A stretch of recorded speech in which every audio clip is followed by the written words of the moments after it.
Did you know that in 1955, when the King of Saudi Arabia, Saud bin Abdul Aziz, visited India, Nehru had arranged for the Kashi Vishwanata temple to be covered and concealed? Shocked? Well, here are the details. Kashi is one of the holiest of sites for Hindus and also one of the oldest inhabited cities of the world. The Kashi Vishwanath temple in this very city had been destroyed by Aurangzeb in the year 1669. It was only in 1780, more than 100 years later, that the Vishwanath temple was rebuilt by Maharani Ahilyabai Holkar.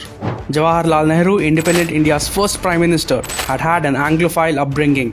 Thanks to his Marxist outlook that distorted his worldview, he saw India's Hindu heritage with considerable bias. A snob, Nehru had little understanding of actual Indian life or culture or of Hinduism. He promoted every anti-Hindu ideology and movement behind the smokescreen of secularism.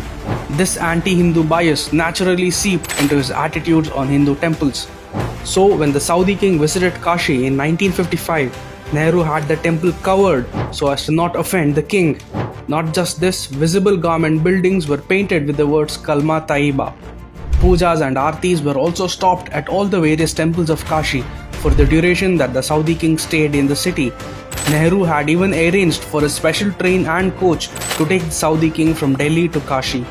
This is how Nehru and the Congress had crossed all limits and insulted the sentiments of the Hindu community, all to appease a certain minority vote bank.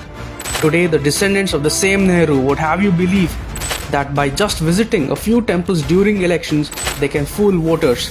But this is a new India where the nation's leader is neither afraid nor shy to wear his civilizational identity on his sleeve.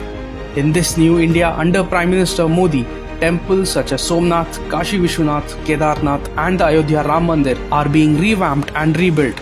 The people in this new India are proud of their history and their heritage, and standing along with their leader, they will hold their head high. Jai Hind.